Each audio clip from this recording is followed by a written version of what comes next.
today's video is going to be talking about the use of insulin in bodybuilding. Now, for those of you that don't know, I've been a type 1 diabetic since 2006. This follows shortly after my first round of competitions, and in the previous 6 months of the off-season before that, those competitions, I had experimented in some use of insulin. Now, it is impossible to say whether that's what caused me to become diabetic or not, but it's possible. So that's something you need to think about.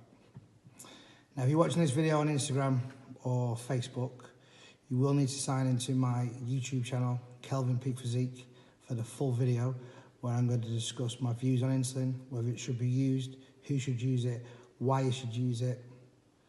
So let's talk about what insulin actually is. Insulin is basically a transporting agent. It's trying to get nutrients into the cells. For those who are diabetic, our pancreas doesn't secrete insulin, so we need to inject that insulin, otherwise the nutrients won't get into the cells and basically the body will just eat away itself and you'll die. So that's not great. For the use in bodybuilding, we're trying to get a super compensation, or at least that's a theory, to get more nutrients into the muscles, usually post-workout. Now, you may have heard insulin is the most powerful hormone in the body, most powerful anabolic hormone in the body. Now, logically, I would disagree with that. For example, if we took a natural bodybuilder and we were to give one natural bodybuilder a dosage of insulin, let's say 5 IUs, moderate dose, either pre-workout or post-workout, both can be used. And we took another bodybuilder, all things being equal, and we put them on a low dose of testosterone. So let's say 400-500 milligrams per week, nothing crazy. I would bet my life that the person using the testosterone would gain more muscle and probably get leaner on the same training and the same calorie input than that person who was using the insulin on its own. So logically, I would definitely say that testosterone is going to give you a better gains in muscle, lean tissue, without a doubt. Okay, so let's discuss those people that are quite well trained, maybe been training for a long time, they've been competing for a long time, they've already been using other performance-enhancing drugs, testosterone, steroids, growth hormone, that sort of thing. So they're looking for an additional supplement drug to increase their results. So they may look at insulin, okay? So there is a few different types of insulin. There is Nova Rapid, which is a fast-acting insulin. There is Levemir insulin, which is a slower-acting insulin that's usually given to type 1 diabetics, and they inject that once over a 24-hour period to just give a sustained release. And there's Humalog, which is a combination of some fast-acting and some slower-acting insulin. Now, for use in bodybuilding, if you are going to use it, the only one that I would ever suggest using would be the Nova Rapid. And that would be most likely either pre-workout or post-workout. The safer option would be post-workout, because using insulin that's going to bring your blood sugar levels crashing down during a workout where you're already training and burning up sugars is potentially very dangerous. Although you can do it, you would need to therefore balance out the amount of insulin that you were using with the carbohydrates that you were taking in your pre-workout meal and your intra-workout shake, and probably again in your post-workout shake too. Like I say, it would be safer to do it post-workout. So after training, immediately after training, you would have a dose of insulin, and then you would have your post-workout shake again. So you would probably start off with a low dose. I'd probably say maximum of 4 units post-workout. And then you'd want to balance that out really with 10 grams of carbohydrates for every unit of insulin, plus a buffer of about 50 just to make sure. So if you start off with 50 grams and then add 10 grams of carbs for every unit of insulin, at 4 units of insulin, that would be 90 grams of carbs post-workout probably in a shake format, cyclic dextrin, multidextrin, that sort of thing. And then you would definitely have a high carbohydrate protein meal, probably about an hour after that as well, just to, again, make sure that you don't get hit, because even the fast-acting insulin, Nova Rapid, it peaks around about 45 minutes after injection and lasts for about 2 hours. So you do need to make sure that you are not going to sleep or driving and you've got no food on you after using the insulin. If you are going to use it pre-workout, again, you would have the most optimum time would be to have it 45 minutes before you train. So it is at peak usage during the workout. So you might train for an hour and a half. So the usage is peaked during the entire workout. And then it'd be very, very important to take in carbohydrates around about 15 minutes after the injection of insulin. So you'd have a pre-workout shake, possibly with some sugars. Again, the amount of sugars would depend on the amount of insulin you were going to use. You would then buffer that even further by taking an intra-workout drink with sugars again. And then post-workout, again, I would probably have more sugars then. But obviously, because you're having quite a few sugars pre-workout, intra-workout, and obviously post-workout, you wouldn't need quite as many. And you could also have a few less in your meal post-workout as well. Now, as with everything else in bodybuilding, the general consensus is more is better. So you will get people taking insulin pre-workout and post-workout. And I've heard dosages of 20 units of insulin pre-workout and a further 10 post-workout. Now, just to give some perspective of how crazy that is, I am a type 1 diabetic, therefore I physically need insulin to convert the sugars into energy and into the cells. And although I am on a diet currently, but I'm on 250 grams of carbohydrates a day, roughly. My meal one here is 65 grams of oats with 100 grams of berries, where I actually use 3 units of insulin. Meal 2 pre-workout would be 95 grams of rice, and for that I would use 5 units of insulin. I would then not use any insulin with any drink during a workout, because I'm trying to burn fat, and insulin is not a good thing to have around in the system if you're trying to burn fat. Okay, so then after post-workout, I'll have 2 bananas, and with that I'll have only 2 units of insulin. My final carbohydrate meal of the day, the 4th meal, will be 325 grams of sweet potato, and for that I'll have 4 units of insulin. My other 2 meals will probably be steak and vegetables, salmon and vegetables later on in the day, and so therefore I would have no insulin with them, because I'm not having any carbohydrates. And that's a total use of 14 units of insulin for a type 1 diabetic. And we've got people using 20 pre-workout and 10 post-workout that are not diabetic. So that just gives you some perspective of how crazy that sort of usage is. And like I said before, you've got to be realistic of what are the actual benefits of using this insulin. As I discussed, I think testosterone obviously would give a far better result in terms of building muscle, which is what bodybuilding is all about. And the other thing that bodybuilding is about is obviously losing body fat. Insulin certainly doesn't help with that. In fact, it'll help you to store body fat. I just think it's absolutely crazy. Some people are promoting this kind of usage of insulin openly on Facebook, Instagram, the websites, that sort of thing. There's only so much of anything your body can make use of.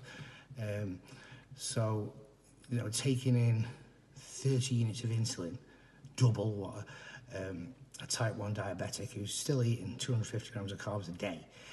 It's just crazy. It's absolutely crazy. I keep saying that, but it just is so crazy that people are doing that, putting their health at risk. I mean, there was a guy from a Stoke area. He did a few bodybuilding competitions, amateur wrestler. He died from insulin usage. He actually had a warning scare about a week before, where I think his neighbour actually saw him basically trying to pull himself up on the curtains and pull the curtains down, and they got into his house and managed to revive him, giving him some sugars, luckily. But he didn't even heed that warning, unfortunately, for him and his family. And he did the same again the week after and actually died. I mean, if that's not enough to stop you using it, then I really don't know what is. I mean, it's got a risk-reward ratio. I mean, we all use performance-enhancing drugs and high level of bodybuilding, but is the reward worth the risk? And certainly those numbers of insulin use just don't have the same rewards. The risks are huge, and the rewards, personally, I think, are minimal. I don't see better physiques since the usage of insulin. We see bigger physiques, potentially, fuller, holding more water, not as lean as they were years ago. We've got the potential of the growth gut, which I don't personally think is growth hormone, essentially. I mean, I've used growth hormone for a long time myself, and my waist is tiny, got no sort of growth gut at all. And I've obviously used insulin sensibly. For those that are using massive amounts of insulin that aren't diabetic, they're having to buffer the carbohydrates they use to stop them going into a coma and dying. So they're using huge amounts of carbohydrates, which is eventually going to swell the stomach and push your stomach out. So I think that the growth gut really could be linked towards higher levels of insulin use and crazy amounts of carbohydrates. I mean, you've got people using, like, say, 20 units before, 10 units after, and eating 10 jam donuts. I mean, bodybuilding isn't the healthiest sport in the world anyway, but we're promoting to eat jam donuts. I mean, on what planet do people think that jam donuts is going to increase muscle building? It's crazy again. There's only so much your body can make use of carbohydrates. Any more than that, it's just going to get stored as fat. It's simple. The glycogen storage in the muscle can only hold so much before it spills over. We've all made that mistake, carving up for a show, trying to get full, and had too many carbohydrates spill over and look dreadful. And, you know, if you continue to do that in an off-season, you're just going to get fat. It's as simple as that, really. So, in reflection, if I could never use insulin again and not become diabetic, then I would give bodybuilders Anth Bales, IFBB Pro, and I'm sure he shares that. Well, in fact, I know he shares that sentiment, and there's other bodybuilders as well that probably don't even realise they're diabetic at the top level. I would say there was a high percentage that are actually diabetic now.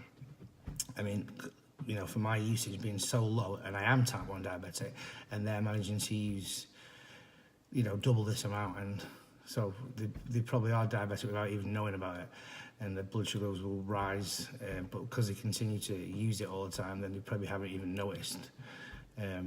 So, you know, at some point that's going to catch up with them, possibly, you know, again, cause possible death. I mean, you're not going to die from a testosterone injection. You can die from an insulin injection in a relatively short period of time. Now, I have to be honest, and obviously I have experimented with intra-workout usage of insulin, taking higher doses, especially in an off-season, prior to training. I've been on seminars, I've listened to people who have explained it in a way that sounds wonderful, and it's going to get you all these fantastic results of 40 pounds of muscle in a few months' time, which is, again, it's just physiologically impossible. You know, it's a joke that people can actually try and get away with talking about this sort of stuff. It's just not possible to gain that sort of lean tissue in that short period of time with any drug or any diet plan or any training plan for that matter.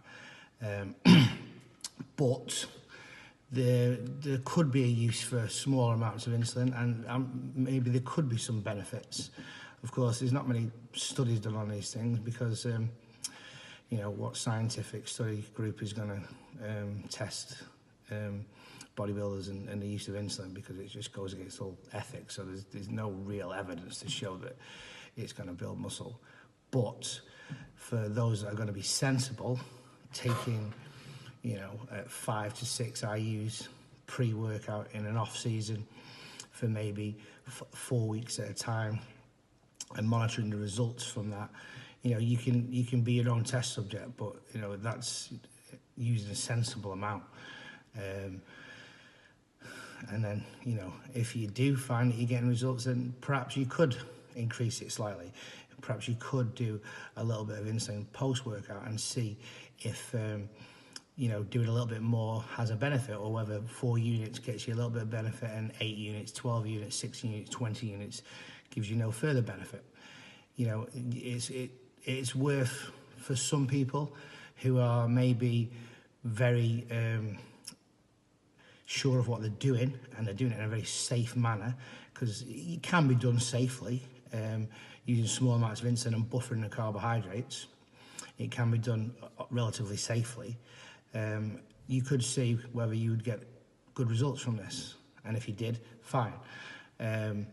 But like I said, as a type 1 diabetic, there's nothing I wouldn't give really to never have to use insulin again. I mean, it's once you're diabetic, you are diabetic forever.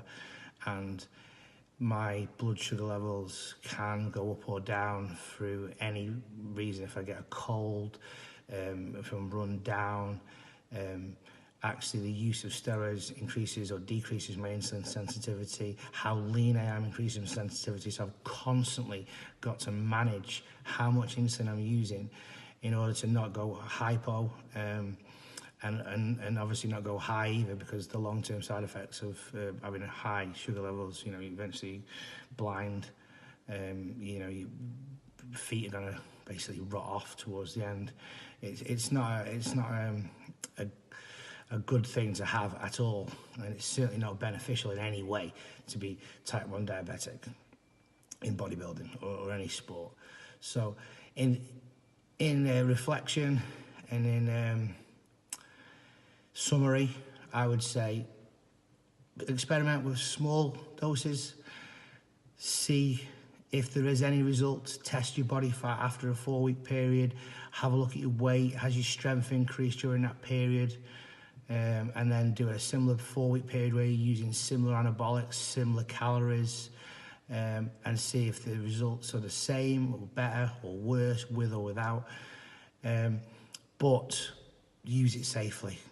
Don't listen to people that are using crazy amounts, because they are going to end up dead through excess of something somewhere down the line. So be safe. Try it if you really think that it could make the difference between you potentially making a living out of bodybuilding. If you're just doing your first show and you're going to be a first timer, like I was at the time, and I made that mistake, then don't do it. If you can't be a first time bodybuilder without the use of insulin, if you can't win a local show, then it's not going to happen with insulin or without.